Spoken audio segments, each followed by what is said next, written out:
అధికారంలోకి వచ్చే నాటికే జగన్పై పలు అక్రమాస్తుల కేసులున్నాయి.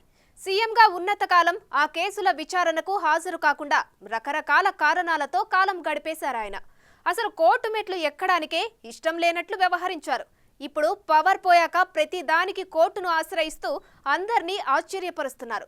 ప్రతిపక్ష హోదా, భద్రత అంటూ కోర్టు తలుపులు తడుతూ విమర్శలు మూటగట్టుకుంటున్నారు. ఆ క్రమంలో తాను తిరిగి అధికారంలోకి వస్తానని ఆయన ధీమా వ్యక్తం చేస్తుండటంపై విభిన్న అభిప్రాయాలు వ్యక్తమవుతున్నాయి.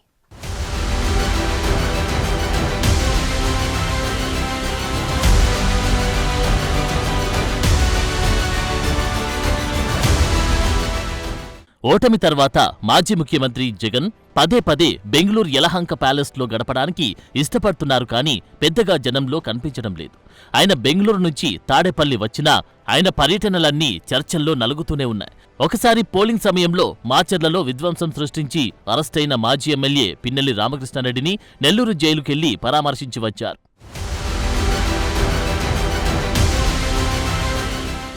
ఓటమి తర్వాత నెల్లూరు జైలు బయట అప్పట్లో రెండోసారి మీడియా ముందుకొచ్చిన జగన్ జైల్లో ఉన్న పిన్నెల్లిని సపోర్ట్ చేస్తున్నారు. ఈవీఎంను పగలగొట్టడాన్ని సమర్థించారు. అక్కడ అన్యాయం జరిగింది కాబట్టి అలా చేయాల్సి వచ్చిందంట. ఎమ్మెల్యేగా 4 సార్లు వరుసగా గెలిచారంటేనే పిన్నెల్లి ఎంత మంచివాడో అర్థమవుతుందని కితాబిచ్చారు. కనీసం సిఐని ఎస్ఐని కూడా పంపించిన పరిస్థితిలో ఉన్నప్పుడు అటువంటి బూతులో, సెన్సిటివ్ బూతులో కేవలం ఒకే ఒక్క హోంగార్డును పెట్టి బూతులు నడుపుతా ఉన్నారు. అటువంటి పరిస్థితుల్లో అన్యాయం జరుగుతూ ఉందని చెప్పడం కోసం, అన్యాయం జరుగుతూ ఉన్న వాళ్ళ పక్షాన్ని నిలబడడం కోసం ఎమ్మెల్యే లోపలికి పోయి ఈవీఎంను పగలగొట్టే కార్యక్రమం జరిగింది. ఎందుకు ఈవీఎంలో నిజంగానే ఎమ్మెల్యేనే రిగ్గింగ్ చేసుకుంటా ఉంటే, ఎమ్మెల్యేకి అక్కడ నిజంగానే ఎమ్మెల్యే పరిస్థితి అంత బాగుండింటే ఎందుకు ఎమ్మెల్యే ఈవీఎం పగలగొడతాడు? అక్కడ పరిస్థితి బాగలేదనే కదా, అన్యాయం చేస్తూ ఉన్నారనే కదా. అక్కడికి పోయినప్పుడు అన్యాయం చూశాడు కాబట్టే కదా ఈవీఎం పగలగొట్టాడు. ఆ ఈవీఎం ఏదైతే పగలగొట్టిన కేసులు ఏదవుతుందో తనకు బెయిల్ వచ్చింది. ఎమ్మెల్యే అక్కడికి వెళ్ళి హత్యాయత్నం చేశాడట. పదే పోలింగ్ బూతులు హత్యాయత్నం చేశాడంట. ఎవడన్నా బుద్ధునోడు ఎవడన్నా నమ్మదానికి ఉందయ్యా? ఈ రకంగా ఒక మనిషిని కేవలం 4 సార్లు ఎమ్మెల్యే, ఒక మనిషి కన్సిస్టెంట్గా 4 సార్లు ఎమ్మెల్యేగా గెలుస్తూ వస్తున్నాడు అని అంటే ఆ మనిషి మంచోడు కాబట్టి గెలుస్తూ వచ్చాడు. ఆ మనిషి మంచోడు కాబట్టి ప్రజలు ఆశీర్వదిస్తూ వచ్చారు.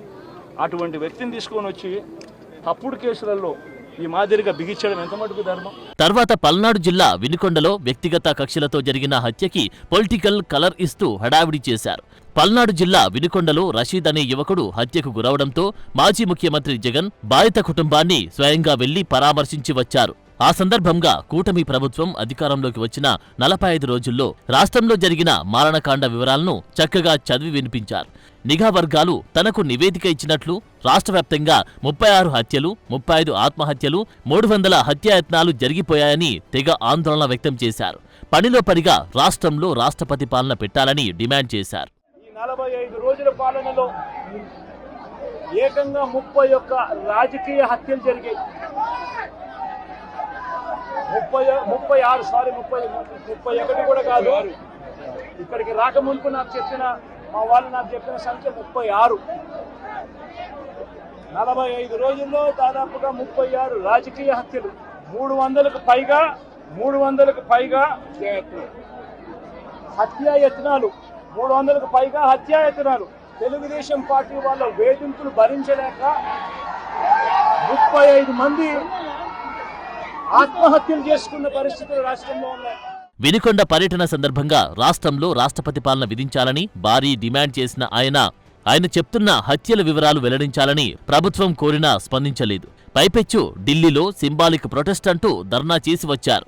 తర్వాత రాష్ట్రంలో శాంతి భద్రతలు క్షీణించిపోయాయంటూ గవర్నర్ను కలిసి ఫిర్యాదు చేసి మళ్లీ బెంగళూరు వెళ్లిపోయారు. తాడేపల్లిలో ప్రజా దర్బార్ నిర్వహిస్తానని ప్రకటించినప్పటికీ ఆయన దాన్ని పట్టించుకోలేదు. తాజాగా 50 రోజుల్లో 4వ సారి బెంగళూరు వెళ్లి వచ్చిన ఆయన మళ్లీ ప్రభుత్వాన్ని టార్గెట్ చేయడమే పనిగా పెట్టుకున్నారు. తాజా ట్రిప్లో విజయవాడ ఆస్పత్రిలో చికిత్స పొందుతున్న జగ్గయ్యపేటకు చెందిన 3 వైసీపీ నాయకులను జగన్ పరామర్శించారు. జగ్గయ్యపేట నియోజకవర్గం నవాబుపేట వాసులపై దాడి జరిగిందని, తీవ్ర గాయాలయ్యాయని వారి పరామర్శకు వెళ్లారాయన.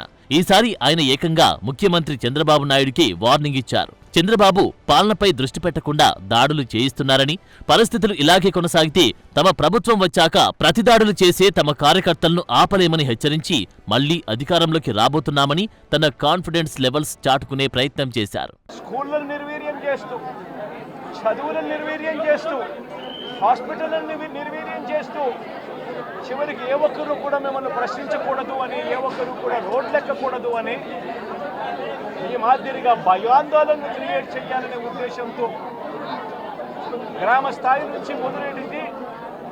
ప్రతి ఒక్కరికి కూడా మీ కక్షలు, మీ కార్పణ్యాలు మీరు తీర్చుకోండి అని చెప్పి గ్రీన్ సిగ్నల్ ఇస్తూ గ్రామ స్థాయి నుంచి ఈ భయానక వాతావరణాన్ని క్రియేట్ చేస్తూ ఉన్నారు. ఆలోచన చేసుకోమని అడుగుతా ఉన్నా, మళ్ళీ చెప్తా ఉన్నా చంద్రబాబు నాయుడు గారికి, మీరు చేస్తూ ఉన్నది తప్పుడు సాంప్రదాయం. ఇది గనక కొనసాగింది అని అంటే రేపు పొద్దున ఏం జరుగుతుంది అని అంటే, ఈరోజు మీ ప్రభుత్వం ఉంది, చాలా వేగంగా మీ ప్రభుత్వం కూడా తుడిచిపెట్టుకొని పోతుంది. ఆ తర్వాత మళ్ళీ మా ప్రభుత్వం వస్తుంది.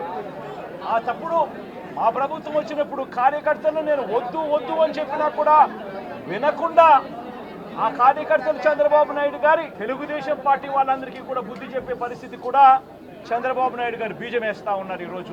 ఇలా ప్రజా దర్బార్ను మర్చిపోయి పరామర్శించాలంటూ తిరుగుతున్న మాజీ సీఎం జగన్ తనకు వ్యక్తిగత భద్రతను తగ్గించారని హైకోర్టును ఆశ్రయించి వార్తల్లోకెక్కారు. సీఎంగా ఉన్నప్పుడు తనకు భద్రతను పునరుద్ధరించేలా రాష్ట్ర ప్రభుత్వానికి ఆదేశాలివ్వాలని జగన్ కోరుతున్నారు. అయితే జగన్కు భద్రత తగ్గించారన్న వాదనను పోలీస్ శాఖ, ప్రభుత్వ వర్గాలు కొట్టిపారేశాయి. నిబంధనల మేరకి ఆయనకు భద్రత కేటాయించామని స్పష్టం చేస్తున్నాయి. జగన్కు Z+ భద్రత కొనసాగుతుందని అధికారులు తేల్చి చెప్పారు. సీఎం హోదాలో అదనంగా ఇచ్చే భద్రతను మాత్రమే తగ్గించామని చెబుతున్నారు. ఆ క్రమంలో ఆయన అధికార పక్షానికి టార్గెట్ అవుతున్నారు. జగన్ Z+ భద్రత ఉన్నా ఇంకా అభద్రతా భావం ఎందుకు అని మంత్రి నారా లోకేష్ ప్రశ్నించారు. జగన్కు ప్రస్తుతం 58 మందితో భద్రత ఉందని లోకేష్ ట్వీట్ చేశారు. జగన్ భద్రతలో 2 ఎస్క్వాడ్ బృందాలు, 10 మంది సాయుధ గార్డులతో భద్రత ఉందని, కాన్వాయ్లో 2 అత్యాధునిక ల్యాండ్ క్రూజర్ బుల్లెట్ ప్రూఫ్ కార్లున్నాయని వివరించారు. ఇవి సరిపోక ఇంకా అదనపు భద్రత ఎందుకు అడుగుతున్నారని లోకేష్ ప్రశ్నిస్తున్నారు. హోంమంత్రి అనితైతే భద్రత కోసం కోర్టుకెళ్లారు కాబట్టి కోర్టు ఏది చెప్తే అది వినండని జగన్పై మండిపడుతున్నారు. ఇప్పటికే జగన్ అసెంబ్లీలో ప్రతిపక్ష హోదా ఇవ్వాలని కోరుతూ కోర్టుకెక్కారు. తనకు ప్రతిపక్ష నేత హోదా ఇచ్చేలా స్పీకర్ను ఆదేశించాలని హైకోర్టును కోరారు. అయితే కోర్టులు కొంతవరకు మాత్రమే అసెంబ్లీ వ్యవహారాల విషయంలో జోక్యం చేసుకుంటాయి కానీ స్పీకర్ అధికారాల జోలికి వెళ్లమంటున్నారు. 10% సీట్లు కూడా గెలుచుకోలేకపోయినా జగన్ వేసిన పిటిషన్లో విలువ ఉంటే గనుక కోర్టు అసెంబ్లీ స్పీకర్ కార్యాలయాన్ని లేదా అసెంబ్లీ సెక్రటరీని అడుగుతుందని నిపుణులు చెబుతున్నారు. ఆ విషయంలో స్పీకర్ విచక్షణ మేరకే నిర్ణయం తీసుకోవాలని కోర్టు ఉత్తర్వులు వస్తే అప్పుడు మళ్లీ బంతి స్పీకర్ కోర్టులోకి వెళ్తుందని అంటున్నారు. అదే ఇష్యూపై తాజాగా హోంమంత్రి కూడా చురకలంటించారు. సీఎంగా పనిచేసిన జగన్కు 11 సీట్లతో ప్రతిపక్షం రాదని తెలీదా అని ఎద్దేవా చేశారు. ఇవన్నీ తెలిసి కూడా జగన్ విపక్ష హోదా కోసం అంతలా న్యాయ పోరాటం చేయడాన్ని వైసీపీ శ్రేణులు, ఆయన అభిమానులు సైతం జీర్ణించుకోలేకపోతున్నారంట. మొత్తానికి తనపై ఉన్న అక్రమ కేసుల విచారణకు 5 ఏళ్ల నుంచి డుమ్మా కొట్టిన జగన్ మాజీ అయ్యాక ప్రతిదానికి కోర్టులను ఆశ్రయిస్తూ సోషల్ మీడియాలో ట్రోల్ అవ్వాల్సి వస్తుందిప్పుడు.